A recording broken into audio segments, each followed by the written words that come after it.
కథాస్రవంతి శ్రీ వాసిరెడ్డి నవీన్, శ్రీ పాపినేని శివశంకర్ గార్ల సంపాదకత్వంలో కథా సాహితీ ప్రచురించిన 16 ఉత్తమ కథల సంకలనం కథ 2003 నుండి అమ్మవారి నవ్వు కథ. రచన కీర్తిశేషులు కేతు విశ్వనాథరెడ్డి. వినిపిస్తున్నది పప్పు భోగారావు. సామరస్యపూర్వకమైన హిందూ ముస్లిం జీవన విధానాన్ని హృద్యంగా చిత్రించిన కథ అమ్మవారి నవ్వు. రచయిత కేతు విశ్వనాథరెడ్డి మొదటి కథ అనాదివాళ్లు 13 సెప్టెంబర్ 1963 సవ్యసాచి పత్రికలో అచ్చయింది.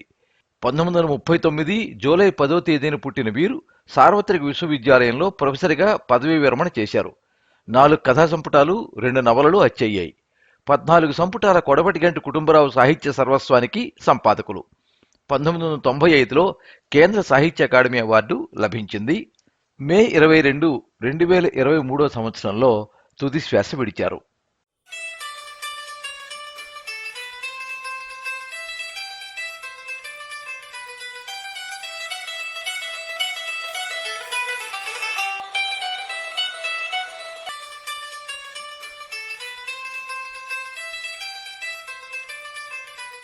కార్తీకపు చలిగాలులు వీస్తున్నాయి.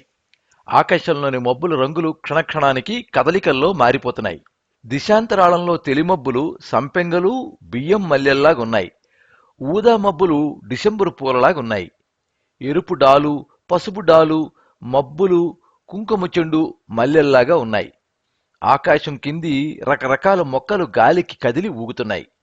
ఆ కదలికలో పూల విడివిడి రంగులు కలుస్తున్న కదంబ వర్ణం ఉంది. పూల కయ్యల పక్క వేరొక కయ్యలో వేసిన పుదీనా, మాచుపత్రి, మరువం, దవనం, కంగమొగ్గెర పచ్చపచ్చగా మందరవాసనల్ని వెదజల్లుతూ పువ్వుల చీరకు పచ్చటి కొంగులా ఉన్నాయి. గడ్డిపూలు తమ బూడిద రంగు ఎక్కడా అని ఆకాశం మబ్బుల్లో వెదుగుతూ అటు ఇటు కదులుతున్నాయి.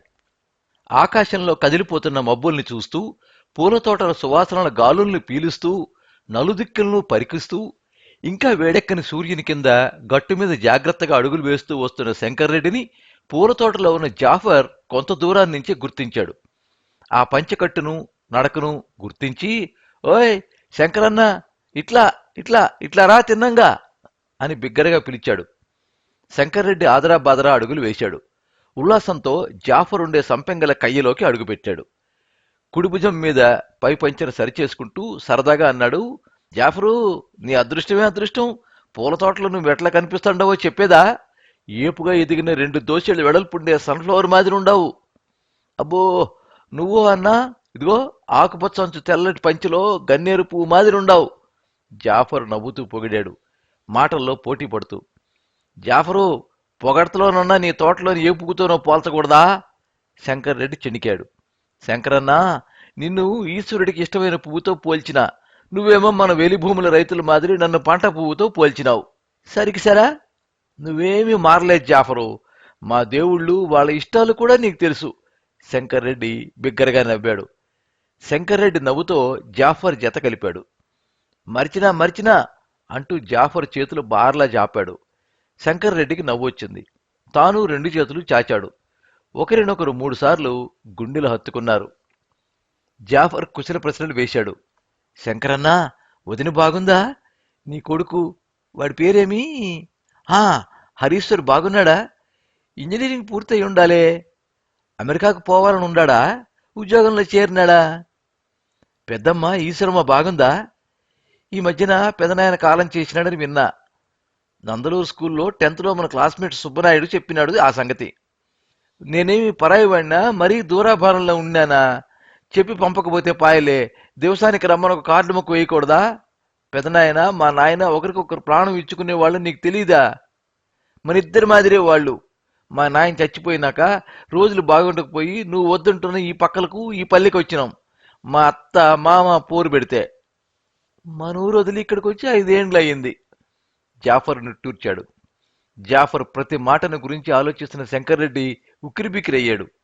అంతా బాగుండారు, నాయన సంగతి తెలపకపోవడం తప్పే అని ఒప్పుకున్నాడు. కొడుకుకు స్టూడెంట్ వీసా రాలేదు. సివిల్ చేసి ఏడాది కంప్యూటర్ కోర్సులు చేసి H1B అనేసరికి అమెరికాలో అవకాశాలు సన్నగిల్లాయి. ఇప్పుడు కెనడా ప్రయత్నాల్లో.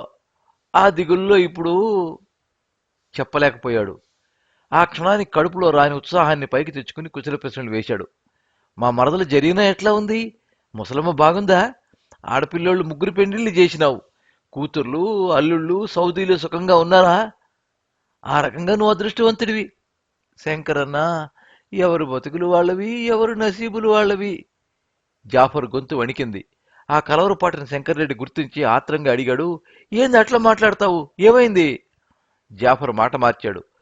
ముందు నువ్వింత హఠాత్తుగా వచ్చిన సంగతి చెప్పు. 2 ఏండ్లయింది మనం కలవక. మీ ఊర్లో మళ్ళా కొత్త గలాట్లు ఏమన్నా నెత్తికి చుట్టుకున్నాయా? నేను నా మనుషులు తీసుకురావాలనా? నీకోసం ఏం చెయ్యాలన్నా సరే చేస్తా. జాఫర్ ప్రేమకు శంకర్ రెడ్డి చెలించిపోయాడు. కొన్ని నిమిషాలు గతంలోకి జారుకున్నాడు. 10 ఏళ్ల కిందట తన తండ్రి మీద నాటు బాంబులతో వేటకొడవళ్లతో జరగబోయిన దాడిని పసిగట్టి చాకచక్యంగా జాఫర్ తండ్రి ఇమాం తప్పించినాడు. అప్పుడు విన్న దృశ్యాలు శంకర్రెడ్డి మనసులో కదిలాయి. ఇమాం సాబు బొడ్డులో దాచుకున్న నాటు పిస్తోలుతో తన తండ్రిని ప్రమాదాన్ని నుంచి ధైర్యంగా తప్పించినాడని అప్పట్లో జనం చెప్పుకున్నారు. తన తండ్రే ఊర్లో కక్షలు కార్పణ్యాలు ఎందుకని ఎదుటి పార్టీ వాళ్లతో రాజీ అయింది గుర్తుకొచ్చింది. ఈ 10 ఏళ్లలో గ్రామ రాజకీయాలు మారినాయి. కాలం మారిపోయింది. ఇమాం సాబ్ చనిపోయినాడు. జాఫర్ కుటుంబంతో రాజంపేట పక్కన పల్లి చేరినాడు, కొత్త రకం బతుకుతురు వెతుక్కుంటూ. ఏంది శంకరన్న, ఆలోచనలో పడినావు? నేను అడిగిన దానికి చెప్పు.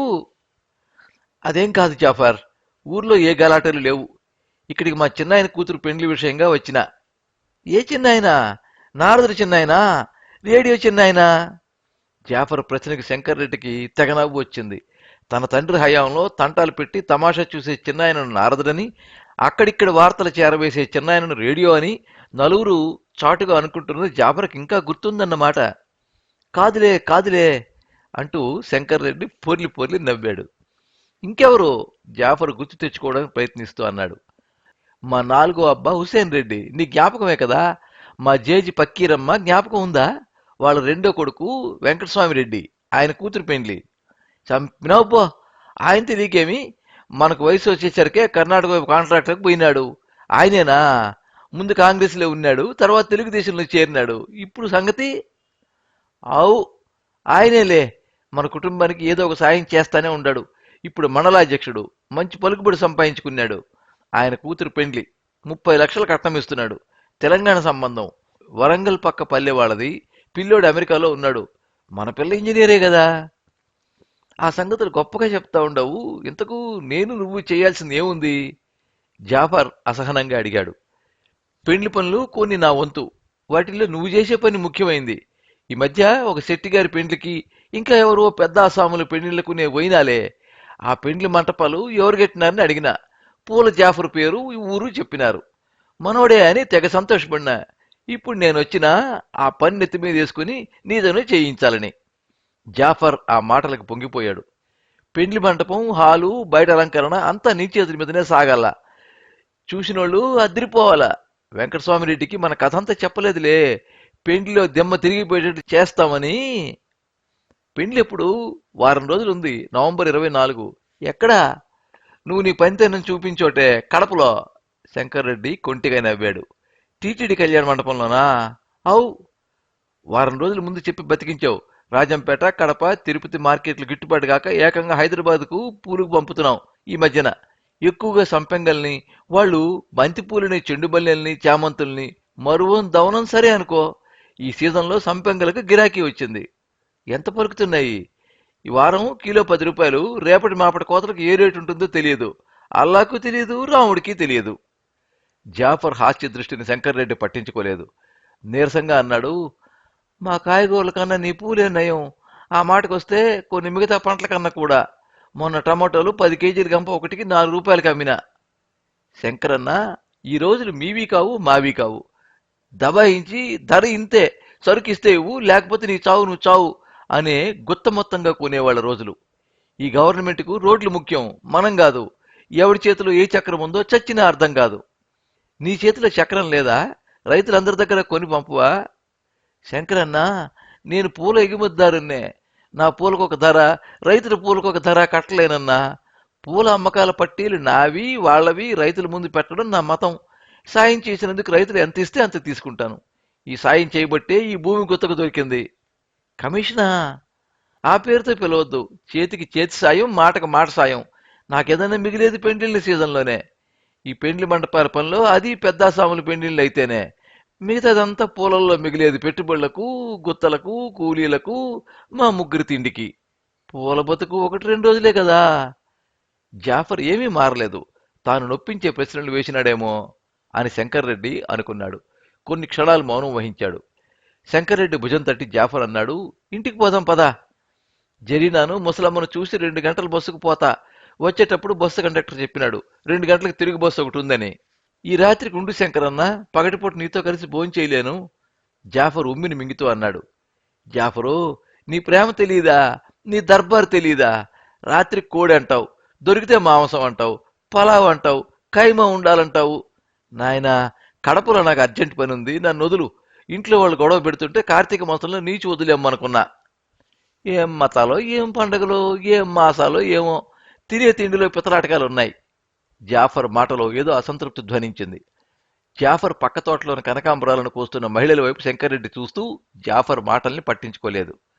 తోటలు దాటి ఊరుకు వెళ్లే రోడ్డు చేరేరిద్దరు. జాఫర్ జేబులోంచి అల్లికి టోపీ తీసుకుని తలకు పెట్టుకున్నాడు.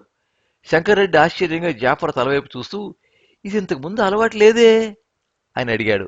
ఇదా, ఈ ఏడాదిగా అప్పుడప్పుడు ఈ పూల పని మీద హైదరాబాద్ పోతున్నా. మొదటిసారి పోయినప్పుడు ఈ టోపీ గీపి లేదు, రైతు మాదిరి పోతి, గడ్డము లేకపోయే. నాకొచ్చే ఉర్దూ మన కడపది. నా ఉర్దూ, నా యాస విని పగలబడి నవ్వినారు హైదరాబాద్ వాళ్ళు. నువ్వు మన ముసల్మాను కాదు పో అన్నారు హైదరాబాద్ పూల వ్యాపారస్తులు. నేను ముస్లింనే, అయితే ఏం చెయ్యాలా అన్నాను. టోపీ అన్నా పెట్టుకో అన్నారు. ఇది జాఫర్ టోపీ కథ. జాఫర్ చెప్పిన తీరుకు శంకర్రెడ్డి పగలబడి నవ్వాడు. మరి ఇప్పుడెందుకు ఆ టోపీ? పెద్దగా ఎండ కూడా లేదే, ఇది హైదరాబాదు కాదు. శంకర్రెడ్డి జాఫర్ను ఆట పట్టించడానికి అన్నట్లు అడిగాడు. జాఫర్ ఇల్లు రావడంతో శంకర్రెడ్డికి జాఫర్ నుంచి సమాధానం లేదు. జాఫర్ ఇంట్లో జరీనా ముసలమ్మ చూపిన ఆపేక్షను చూసి శంకర్రెడ్డి ఉప్పొంగిపోయాడు. జరీనా ముందు కాళ్ళకి నీళ్ళిచ్చింది, కుర్చీ వేసింది. మంచినీళ్ళ లోట అందిస్తూ జరీనా అడిగింది, బావా, అందరూ బాగున్నారా? అక్క, పిల్లలు? జాఫర్ జేజీ బోసినోటితో కుశల ప్రశ్నలు వేసింది. పాతకాలం సంగతులు ఎత్తుకుంది. శంకరయ్య, మన ఊర్లో మేము ఉన్నప్పుడు ఆ రోజులు రమ్మండి, ఇప్పుడు వస్తాయా? జాఫర్ అబ్బకు మీ అబ్బా ఆ ఫకీర్ మాన్యం 5 ఎకరాలు ఇప్పించే, దర్గా పూజలు చేసుకోమని. ఆ ఫకీర్ మాన్యానికి తగాదా వచ్చే. అది ఆంజనేయుడి మాన్యం అని కరణమయ్య పుల్లలు పెట్టే. రెడ్డి గ్రామ మునసవు తోడాయే. అసలు కడుపు కుట్టు వేరు. మీ అబ్బా జాఫర్ అబ్బా దోస్తి చూసి వాళ్ళ కన్ను గుట్టింది. దానికి తోడు ఒక మారు కరణమయ్య తన భూమి దున్నడానికి ఇద్దరిని రమ్మనే. మీ భూమిలో దొండకం పూర్తయిన దాకా రానని జాఫర్ అబ్బా. ఇంకొకసారి వామి వేయడానికి రెడ్డి పిలిచే. మీ వామి పని ఉందని చెప్పే జాఫర్ అబ్బా. కరణమయ్య సైతాను, రెడ్డి మాదర్చోదోడు. పంచాయతీ పెట్టిరి, పితలాటకం చేసిరి. కరణం భూమిని లాక్కునే ఆంజనేయుడి గుడిలో దీపం పెట్టకబాయే. మీ అబ్బో జాఫర్ అబ్బో వాళ్ళు బతికిన నాళ్ళు దీపం పెట్టిరి. దాదమ్మా, 50 ఏండ్ల నాటి బూసులు ఎందుకు? జాఫర్ అడ్డు తగిలాడు. చెప్పనీలే జాఫరు, కడుపు మంట ఒకంతటా ఆరేది కాకపాయే.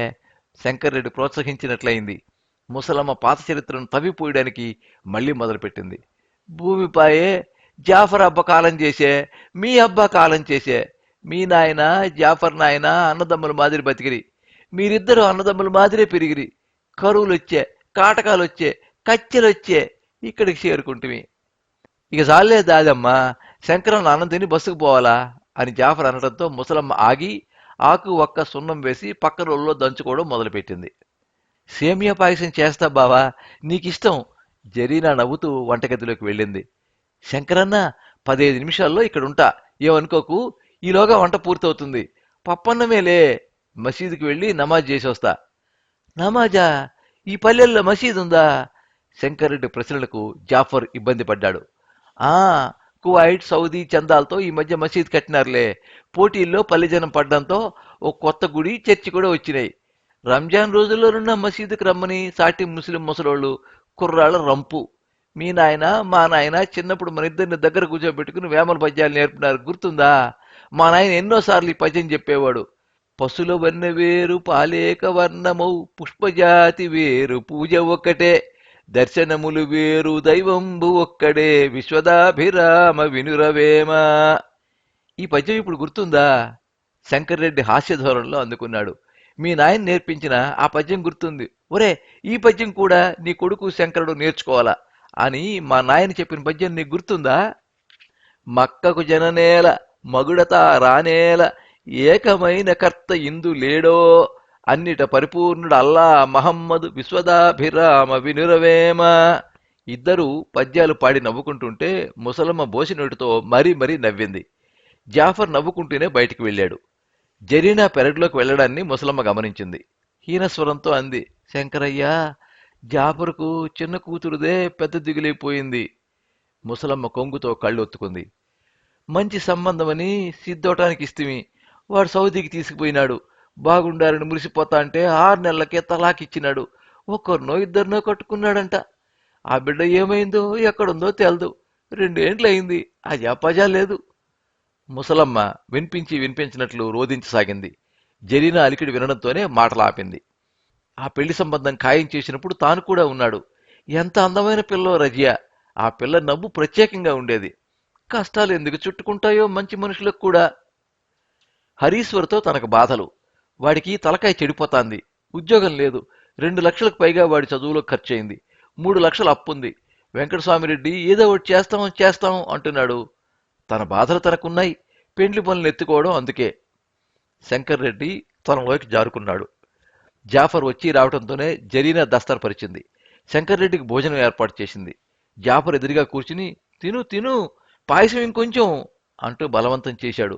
జరీనా నవ్వుతూ శంకర్ రెడ్డికి మారు వడ్డించింది. జాఫర్, అమ్మ జరీనా కడుపు నిండిపోయింది. జాఫర్ది ఉపవాసం, నాది కడుపు నిండిన భోజనం. రాత్రికుండి రేపు పొద్దున్న పోవచ్చు కదా బావా. రాత్రికుంటే నీ మగడి దెబ్బకు 3 రోజులు ఇక్కడే ఉండిపోవలసి వస్తుంది. ఆయాసానికి తట్టుకోలేక. పనుంది. పోవాలలే అమ్మా. వస్తానమ్మా, వస్తాను జేజీ అంటూ బయలుదేరాడు. చెప్పులు వేసుకుంటూ జాఫర్ వైపు తిరిగి అన్నాడు, 23వ తేదీ మధ్యాహ్నానికి పూలతో నీ మనుషులతో కడప చేరుకో.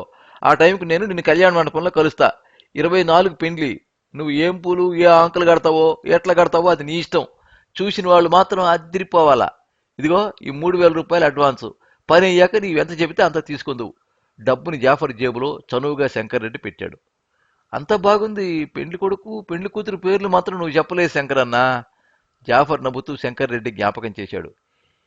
ఈ మధ్య బుర్ర సరిగ్గా పనిచేయడం లేదులే అంటూ శంకర్ రెడ్డి ప్లాస్టిక్ చేసి సంచిలోని పెండ్లి కార్డు తీసి జాఫర్కి ఇచ్చాడు.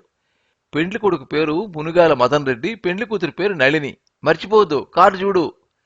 జాఫర్ కార్డును పరికించాడు. పసుపు రంగుతో నీలం రంగు అక్షరాలతో కార్డు అట్టాసంగా ఉంది. శంకర్ రెడ్డి ఎక్కిన బస్సు కదులుతూనే కళ్యాణ మండపాన్ని ఏ పద్ధతిలో అలంకరించాలో అని ఆలోచిస్తూ జాఫర్ పూలతోట వైపు నడిచాడు. పెళ్లికి ముందు రోజు, ఆ సాయంత్రం, రాత్రి, మరుసటి ఉదయం 8 దాకా జాఫర్ తెచ్చుకున్న వాళ్ళు నడుము వంచింది లేదు. ఆ పని చూస్తూ ఉంటే శంకర్ రెడ్డికి ఆశ్చర్యం వేసింది. రంగురంగుల పూలల్లో ఉతికిన ఆర్చిలో స్వాగతం, వధువుల పేర్లు, గేటు దగ్గర నుండి హాలు వరకు అర్ధగోళాకారంలో చమ్కీ దండల మధ్య పూలమాలలు, గేటు దగ్గర ఆహ్వానితులకు ఇచ్చేందుకు ఏర్పాటు చేసిన సెంటు జల్లిన గులాబీలు, హాలు ముంగిట్లోని నిలువెత్తు సీతారాముల వారి పాదాల దగ్గర ఆంజనేయుల పుష్ప నిర్మిత చిత్రాలు శంకర్ రెడ్డికి అమోఘంగా కనిపించాయి.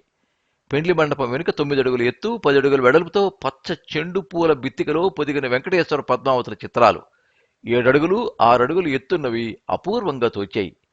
వెంకటేశ్వరుడి మణిమయ రత్న కిరీటం, ముఖం, కర్ణాభరణాలు, శంకుచక్రాలు, కౌస్తుభం, వకుళాభరణం, అభయ వరదహస్తాలు, పద్మావతి కనకాంబరపు చీరకట్టు, మంగళసూత్రం, కళ్ళకు కట్టినట్టు చేయడానికి వాడిన సుగంధాలు వెదజల్లే రంగురంగుల పూలు, పత్రాలు చూసి శంకర్ రెడ్డి దిగ్భ్రాంతికి గురయ్యాడు.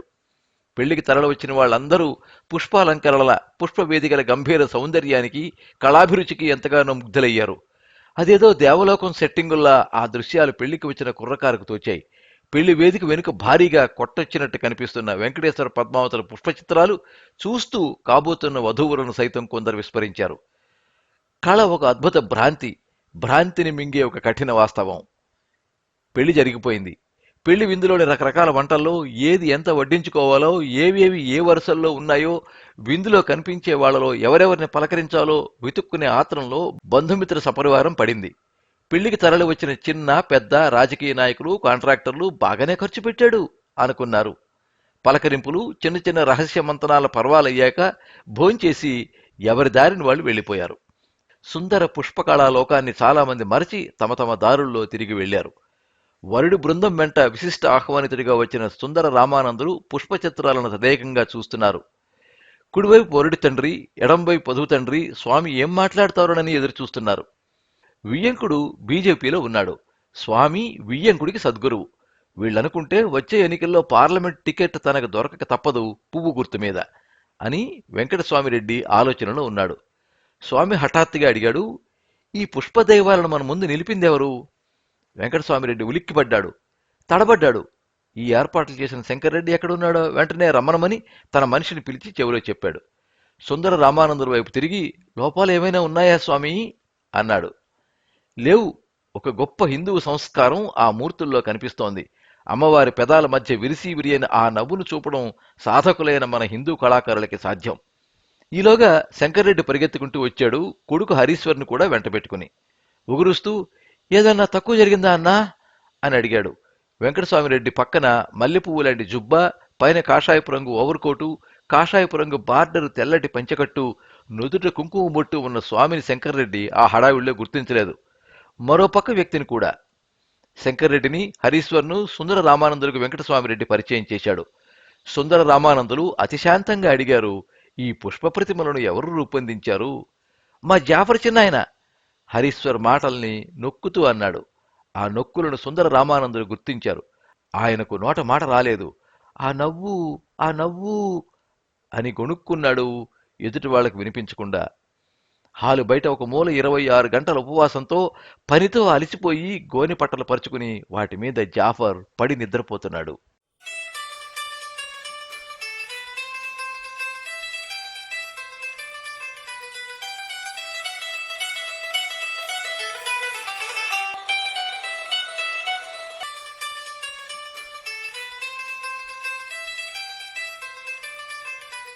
మీరింతవరకు అమ్మవారి నవ్వు కథ విన్నారు. రచన కీర్తిశేషులు కేతు విశ్వనాథరెడ్డి. వినిపించినది పప్పు భోగారావు. ఈ కథ ఇండియా టుడే పత్రిక 2003 సంవత్సరం జనవరి 28వ తేదీ సంచికలో ప్రచురితమయ్యింది. ఈ కథ మీద మీ అమూల్యమైన అభిప్రాయాన్ని కింద కామెంట్ బాక్స్లో రాయండి. ఈ వీడియోని లైక్ చేయండి, మీ మిత్రులందరికీ షేర్ చేయండి. ఇలాంటి మరిన్ని మంచి కథలు వినిపించడానికి ఈ ఛానల్ని సబ్స్క్రైబ్ చేసుకోండి. పక్కనే ఉండే బెల్ ఐకాన్ని క్లిక్ చేస్తే ఇలా అప్లోడ్ చేసే వీడియోల వివరాలన్నీ కూడా మీకు ఎప్పటికప్పుడు నోటిఫికేషన్ ద్వారా తెలుస్తాయి. ఎప్పుడు మీ అభిమానాన్ని కోరుకునే పప్పు భోగారావు. సర్వే జనాః సుఖినో భవంతు. కథా స్రవంతి